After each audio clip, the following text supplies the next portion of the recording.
We have done quite possibly the most stupidest thing that anybody in the boating world can do. We've gone ahead with zero boating experience and we've purchased an abandoned yacht. I'm sat on it right now, but there's one huge problem. It's got to be out of Essex Marina in sort of 2 weeks. We have got zero knowledge on boats. We have got zero knowledge on engine work. But if anybody can do it, we can. Let's go.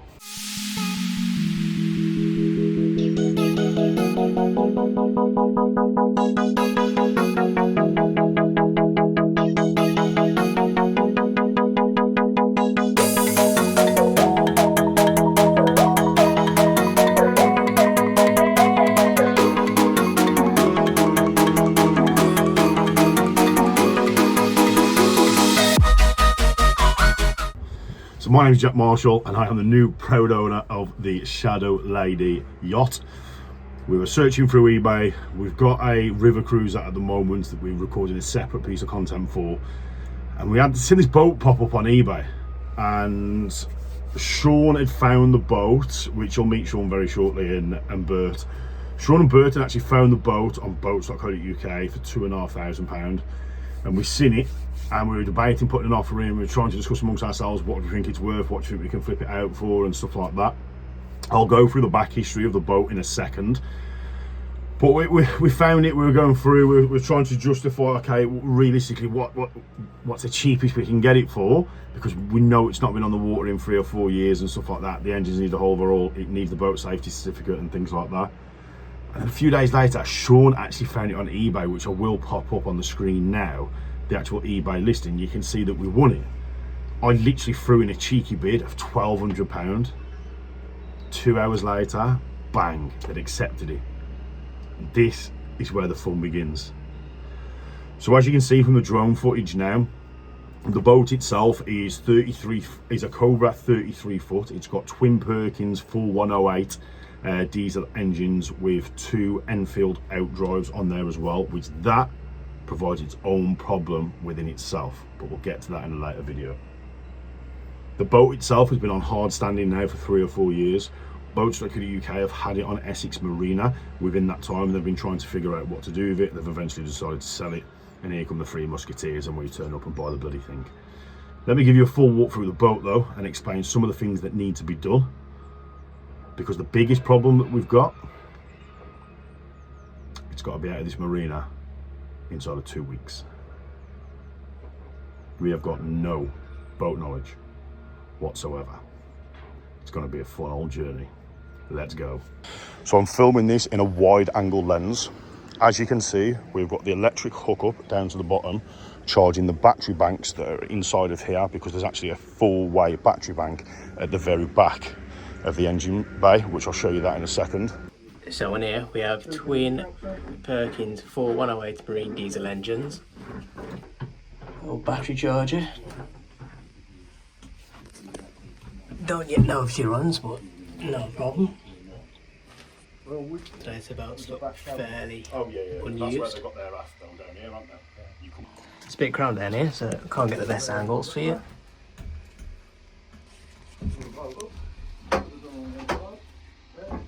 It's essentially the same anyway, both the same engines.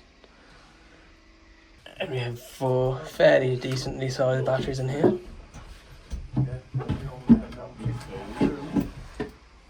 There's 2 there. There's another 2 under there. We could put a canopy on here.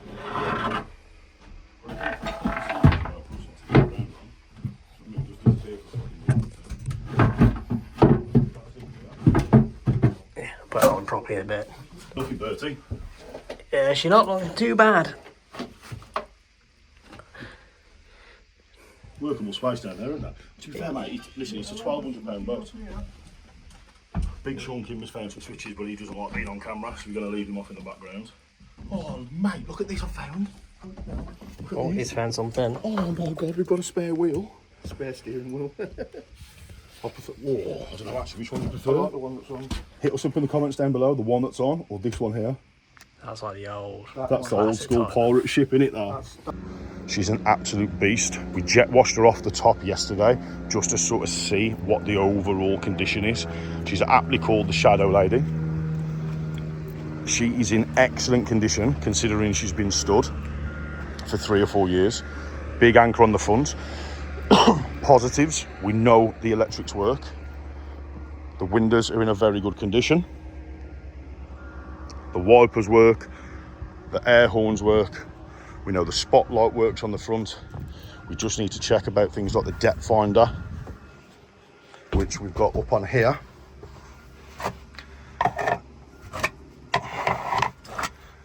So we've got the shipping log, depth finder and the compass on here as well. We know all of these guys work. It's got the twin controls because, as mentioned, it does have the Perkins 4108 diesel engines in it.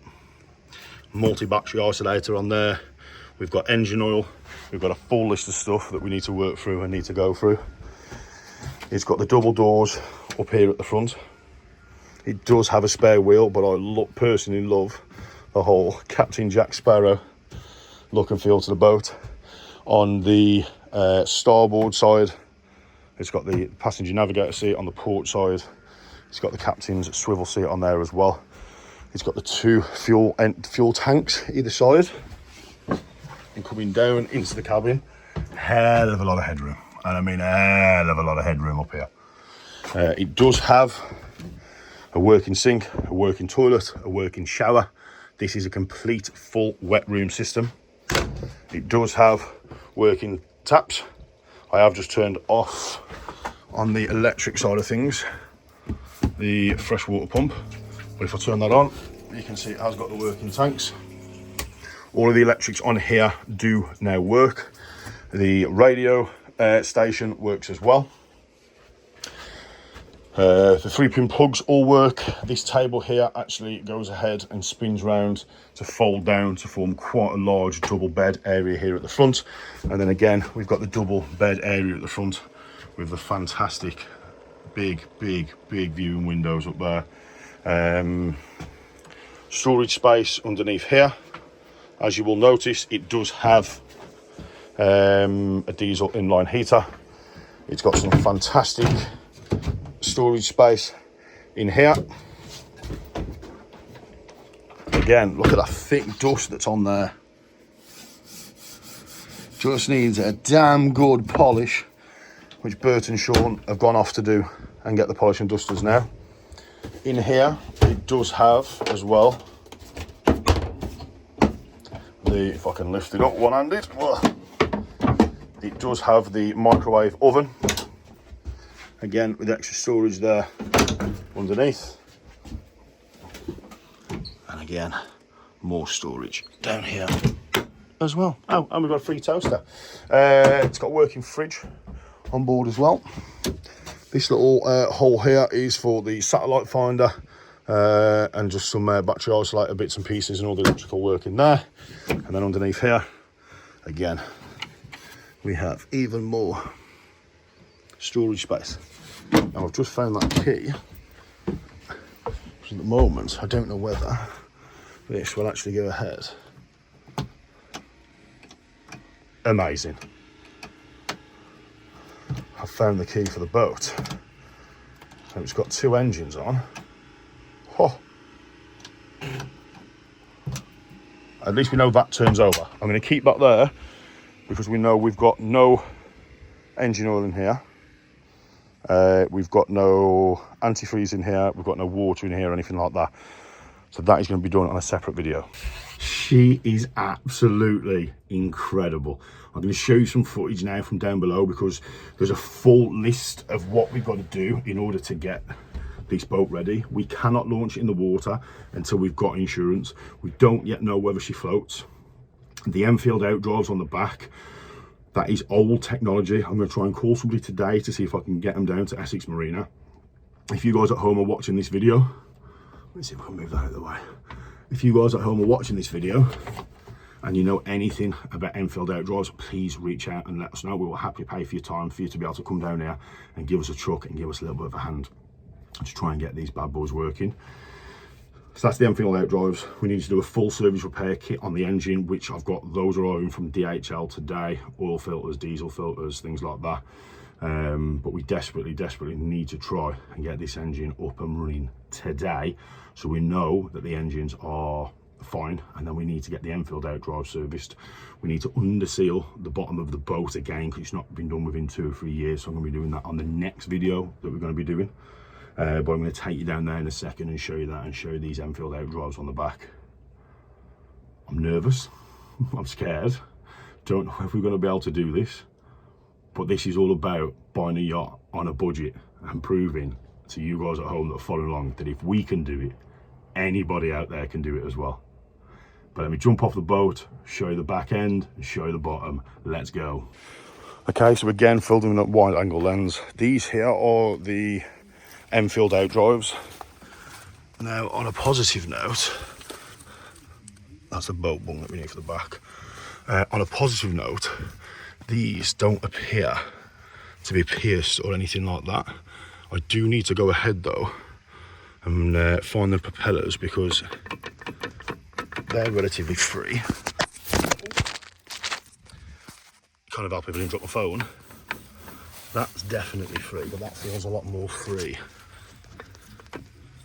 than what that one does. But it might be that one's engaged and one's not, I'm not quite sure. But again, the baffles on here seem okay. So if anybody knows anything about the Enfield outdrives, please hit me up and let me know. We've got the boat sturdy at the back for when we do some sea fishing, or we connect the jet ski onto the back of here. We've got the ladders on there as well. The top, in the grand scheme of things, just needs, give a spit polish, a damn good buff, because once you buff it like that, you can just see there now where I've cleaned that up, it comes up really well. We need to re-put on the waterline, but then we need to go ahead and sand the underneath of it, which we've got that paint with us today, but we need to sand up all underneath there. That's a huge anchor at the front there, some serious weight in there.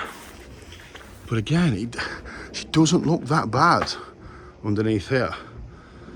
We need to sand this back, which I've got the sander with me and that, so we can knock all of this stuff back here, and then literally go ahead, tape it on here, all the way down here to the bottom.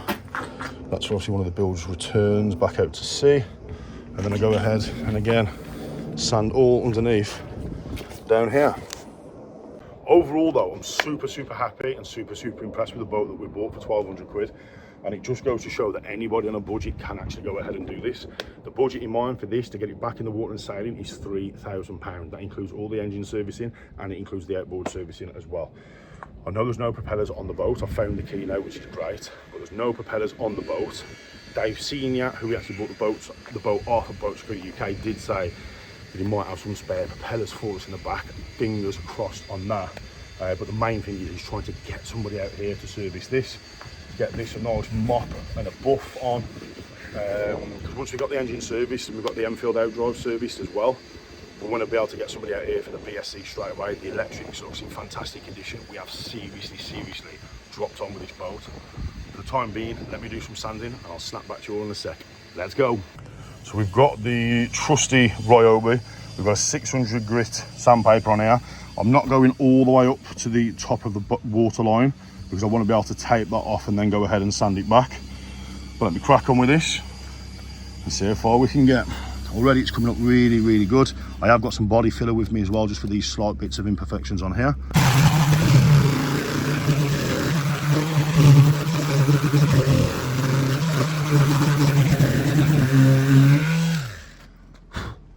So I'm just stopping off in certain places here, just to make sure that there is in fact no holes in here or anything like that, or where you can see a little bit of the paint chipping,